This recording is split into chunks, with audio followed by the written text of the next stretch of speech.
কিছুদিন আগে বিজেপি সরকারের প্রণোদনায় ভারতের লোকসভায় ওয়াকফ সম্পত্তি সংশোধনী বিল নামের একটি বিতর্কিত বিল পাস হয়। এই বিলটিকে অনেকেই মুসলিমদের একক ধর্মীয় সংস্কৃতির উপর অমুসলিমদের কিংবা সরকারের অবৈধ কিংবা অতিরিক্ত হস্তক্ষেপ বলে মনে করছে। এখন প্রশ্ন হতে পারে, এই ওয়াকফ বিষয়টা আসলে কি, ইসলামে কিভাবে এর আবির্ভাব হয় এবং এর বৈধতা কতটুকু, এবং ভারতে এই প্রথা কবে থেকে শুরু হয় এবং কারা বর্তমানে এটিকে পরিচালনা করে। ওয়াকফ সম্পত্তি সংশোধনী বিলে ভারত সরকার কি কি পরিবর্তন আনতে চায় এবং পরিবর্তনগুলো আনার ফলে ভারতীয় মুসলিমরা কিভাবে ক্ষতিগ্রস্ত হবে বা কিভাবে উপকৃত হবে, এই বিষয়গুলো নিয়ে আলোচনা করবো। এছাড়াও আমরা শেষ দিকে বলে দিব ওয়াকফ এবং দানের মাঝে পার্থক্য। প্রথমে যদি বলি, এই ওয়াকফ শব্দটার একক অর্থ হলো নিষিদ্ধ করা, বন্দী করা বা স্থির করা। অর্থাৎ কোনো ব্যক্তি যখন স্বপ্রণোদিত হয়ে অর্থাৎ স্বেচ্ছায় তার সম্পত্তিকে আল্লাহর রাস্তায় উৎসর্গ করে, আই রিপিট, আল্লাহর রাস্তায় উৎসর্গ করে, যার কোনো মালিকানা আর থাকে না আল্লাহ ব্যতীত। দেখুন, পৃথিবীর সবকিছুর মালিক তো আল্লাহ, কিন্তু তবুও ভোগ করার সুবিধার্থে আমরা বিভিন্ন জন সেগুলোকে দখল করে রাখি বা মালিকানা নিয়ে পরিচালনা করে থাকি। বাট ওয়াকফের সম্পত্তিটা সরাসরি আল্লাহকে উৎসর্গ করা হয় এবং সেখানে কোনো প্রকার মালিকানা থাকে না। সেই সম্পত্তি থেকে স্কুল, কলেজ, মাদ্রাসা, হাসপাতাল, এতিমখানা কিংবা বৃদ্ধাশ্রম, এই বিষয়গুলো বানিয়ে মানুষের উপকারে ব্যবহার করা হয়। অর্থাৎ এর কোনো একক মালিকানা থাকে না এবং যেই ব্যক্তি এটি দান করে তার উত্তরসূরি পরবর্তীতে এটিকে তাদের বলে দাবি করতে পারে না এবং এটির সরকারের, ভারতীয় সরকারের কিংবা যে দান করছে তার কোনো প্রকার হস্তক্ষেপ করার সুযোগ থাকে না। আচ্ছা, এখন প্রশ্ন হতে পারে ইসলামে কিভাবে এর উদয় হয় এবং বৈধতা। দেখুন, পবিত্র কুরআনে ওয়াকফ নিয়ে সরাসরি কোনো রকম নির্দেশনা নেই, পবিত্র কুরআনে স্পষ্ট করে বলা নেই। তবে বেশ কিছু সহিহ হাদিস দ্বারা এই ওয়াকফ বিষয়টি পরিশুদ্ধ। যেমন সহিহ বুখারীতে এরকম একটি হাদিস আছে যে হযরত উমর ইবনে খাত্তাব রাদিয়াল্লাহু তাআলা আনহু তিনি খাইবারে একটি জমি পেয়েছিলেন এবং সেই জমিটিকে তিনি কিভাবে ব্যবহার করবেন এই বিষয়ে তিনি বিশ্বনবী হযরত মুহাম্মদ সাল্লাল্লাহু আলাইহি সাল্লামের কাছে পরামর্শ চেয়েছিলেন। আর ঠিক তখন রাসূলুল্লাহ সাল্লাল্লাহু আলাইহি সাল্লাম তাকে ওয়াকফ করার পরামর্শ দিয়েছিলেন। আর তারপর থেকে তিনি সেই সম্পত্তিটিকে ওয়াকফ করেছিলেন এবং সেই সম্পত্তিটিকে নিজের মালিকানা থেকে আল্লাহর রাস্তায় উৎসর্গ করেছিলেন। এমনকি হাদিসে এরকম কিছু প্রচলন আছে যে হযরত মুহাম্মদ সাল্লাল্লাহু আলাইহি সাল্লাম তিনি নিজেও বেশ কিছু খেজুর গাছকে ওয়াকফ করেছিলেন। আচ্ছা, এবার ভারতে কবে এই প্রথা শুরু হয় এবং এটি বর্তমানে কারা প্রচলন করে। দেখুন, 1300 শতাব্দীর শুরুর দিকে, একদম অর্থাৎ 1300 শতাব্দীর শুরুর দিকে যখন দিল্লি সালতানাত প্রতিষ্ঠিত হয়। এখানে আরেকটা প্রশ্ন যে অনেকের মনে হতে পারে যে পৃথিবীতে এত এত মুসলিম দেশ, যেখানে ভারতে মুসলিমরা সংখ্যালঘু, এত মুসলিম দেশে যেখানে এই ওয়াকফ নিয়ে কোনো বিতর্ক নাই, আলোচনা নাই, কিন্তু ভারতে কেন এত আলোচনা। আচ্ছা, আমরা বলি, আমরা জানি যে উপমহাদেশে, ভারতীয় উপমহাদেশে একসময় কিন্তু মুসলিম শাসকরা আধিপত্য বিস্তার করতো এবং মুসলিম শাসকরাই শাসন করত।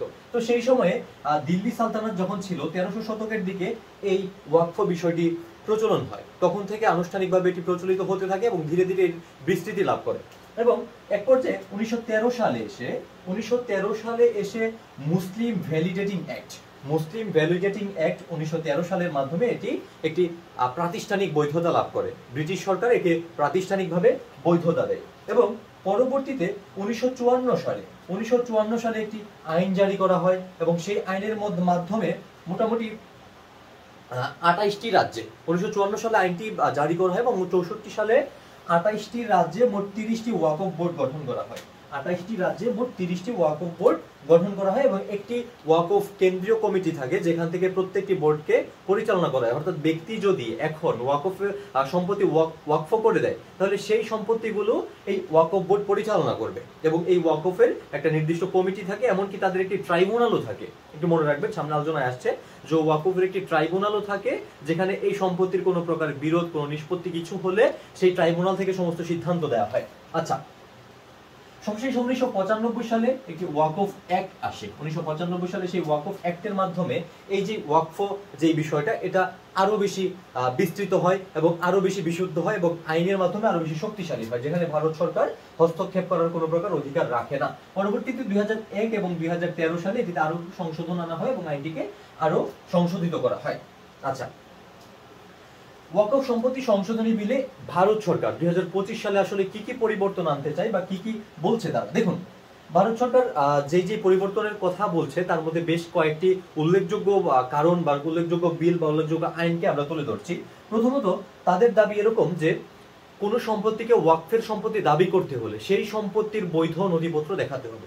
এখন এই যে জায়গাটা, এই জায়গাটা আসলে সমস্যাটা কোথায়? দেখুন, কোনো সম্পত্তির যদি বৈধ নথিপত্র চায়, এই যে ওয়াকফ যে সম্পত্তিগুলো কিন্তু প্রাচীনকাল থেকে প্রচলিত হয়ে আসছে, অর্থাৎ বহুদিন থেকে এই ওয়াকফ সম্পত্তিগুলো ব্যবহার্য হয়ে আসছে। কিছু কিছু সম্পদ মানুষ কোনো প্রকার দলিল ছাড়াই কিন্তু এখানে দান করে দিয়েছিল।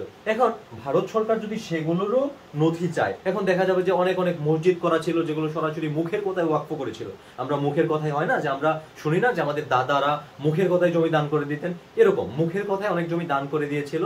তো সেই জমিগুলোর তো বৈধ নথি দেখাতে পারবে না, তো সেক্ষেত্রে তারা কি করতে পারবে? পরবর্তীতে সেই সম্পত্তিগুলো সরকারের বলে দাবি করতে পারবে। তো এক্ষেত্রে ওয়াকফ বোর্ড তাদের বিশাল একটা সম্পত্তি হারিয়ে ফেলবে। আচ্ছা, আরেকটা বিষয় হলো ট্রাইব্যুনালে বিচার বিভাগের হস্তক্ষেপ। দেখুন, আমরা একটু আগে বলেছি যে এখানে সরকারের কোনো প্রকার হস্তক্ষেপ থাকে না, কিন্তু নতুন করে যদি আইন প্রণয়ন করা হয় তখন কিন্তু ট্রাইব্যুনাল যদি ওয়াকফ সম্পত্তি নিয়ে কোনো প্রকার সিদ্ধান্ত দেয়, সেই সিদ্ধান্তের উপর বিচার বিভাগ এক্সট্রা করে সিদ্ধান্ত দিতে পারবে, যা হচ্ছে একটা অবৈধ হস্তক্ষেপ বলে তারা মনে করছে। এবং অমুসলিমদের অংশগ্রহণ, যেটি হচ্ছে সবচাইতে আপত্তিকর একটা বিষয়, সেটি হলো অমুসলিমদের অংশগ্রহণ। দেখুন, এই ওয়াকফ বোর্ডে যেহেতু মুসলিমরা জমি দান করে এবং এটি জনকল্যাণে ব্যবহার করা হয়, সেক্ষেত্রে এখানে এবং এখানে আরেকটা বিষয় যে ব্রিটিশ সরকার যখন ভারত শাসন করতো, ঠিক তখনও কিন্তু এই বোর্ডে কোনো প্রকার অমুসলিম ছিল না, কোনো ব্রিটিশও ছিল না। তাহলে বর্তমানে তারা অমুসলিম ঢোকানোর কথা বলতেছে, যা তাদের অধিকার হরণ করবে, ওয়াকফ বোর্ডের অধিকার হরণ করবে বলে অনেকের ধারণা। এখানে আমরা ওয়াকফের সম্পত্তির একটা ধারণা যদি দিই, দেখুন, ভারতের প্রাতিষ্ঠানিক সম্পত্তির সবচাইতে বেশি পরিমাণে যারা মালিক সেটি হলো ভারতের রেলওয়ে। ভারতের রেলওয়ে হচ্ছে ভারতের প্রাতিষ্ঠানিক সম্পত্তির সবচেয়ে বড় মালিক, এরপর ভারতের সেনাবাহিনী এবং ঠিক তারপরই হচ্ছে ওয়াকফ বোর্ড। মূলত এর জন্যই ভারত সরকার এটিকে নিজের নিয়ন্ত্রণে নিতে যাচ্ছে। এই ওয়াকফ বোর্ডের সম্পত্তি প্রায় 10 লক্ষ একর, চিন্তা করা যায়, প্রায় 10 লক্ষ একর এবং 8 লাখের বেশি স্থাপনা এই ওয়াকফ বোর্ডের অধীনে রয়েছে। আচ্ছা, তাহলে এবার বললাম মুসলিমদের লাভ ক্ষতি এবং বিলটির বর্তমান অবস্থা। আচ্ছা দেখুন, মুসলিমদের লাভ ক্ষতি যে আমরা বললাম, অমুসলিমরা যদি অংশগ্রহণ করে, ট্রাইব্যুনালে যদি বিচার বিভাগের হস্তক্ষেপ আসে এবং ওয়াকফ বোর্ডের নথি দেখাইতে চাইলে প্রাচীন অনেক স্থাপনা ভাঙা পড়বে। এবং রিসেন্টলি আমরা ভারতে দেখেছি যে বেশ কিছু মসজিদ পর্যন্ত ভেঙে ফেলা হয়েছে, যা অনেক বেশি অনৈতিক এবং অবৈধ। আচ্ছা, বর্তমানে বিলটির অবস্থা হলো মুসলিমরা এই বিষয়টি নিয়ে বিভিন্ন রাজ্য থেকে, কেন্দ্র থেকে, বোর্ড থেকে তারা আন্দোলন করে। বিভিন্ন আন্দোলন করার পর পরবর্তীতে তারা সুপ্রিম কোর্টে আপিল করে এবং আপিল করার পর 17 এপ্রিল এই বিলটিকে আইনে পরিণত করতে সাময়িক স্থগিত করা হয় এবং আগামী 5 মে এটির পুনরায় রায় প্রদানের কথা বলা হয়। অর্থাৎ আগামী 5 মে এটির পুনরায় রায় প্রদান করে এই বিলটি চূড়ান্তভাবে আইনে পরিণত হবে কিনা, এই নতুন সংযোজনগুলো যুক্ত হবে কিনা, সেই বিষয়টি সম্বন্ধে পূর্ণাঙ্গ সিদ্ধান্ত দেওয়া হবে। আমরা দোয়া করব যেন এরকম কোনো কিছু না হয়, অর্থাৎ ভারতের সংখ্যালঘু মুসলিম ভাইরা যেন তারা শান্তিতে, নিরাপদে এবং বৈধভাবে তাদের সম্পত্তির ব্যবহার করতে পারে, জনকল্যাণে ব্যবহার করতে পারে। আচ্ছা, এবার হচ্ছে আমাদের শেষ প্রশ্ন যে দান এবং ওয়াকফের মধ্যে পার্থক্য কি? দেখুন, দান করা বলতে আপনার সম্পত্তিকে কোনো ব্যক্তিকে বা কোনো একটা গোষ্ঠীকে দিয়ে দেওয়া বোঝায়। আপনি যখন সেই সম্পত্তিটাকে দিয়ে দেন, সে চাইলে সেটা নিয়ে যেভাবে খুশি সেভাবে ইউজ করতে পারে, সে চাইলে বিক্রি করে দিতে পারে বা অন্য কাউকে দিয়ে দিতে পারে। কিন্তু আপনি যখন কোনো সম্পত্তিকে ওয়াকফ করবেন, সেই সম্পত্তি কেউ কাউকে নিয়ে দিতে পারবে না, সেই সম্পত্তিটা কোন একটা বোর্ডের অধীনে চলে যাবে, একদম আল্লাহর রাস্তায় চলে যাবে।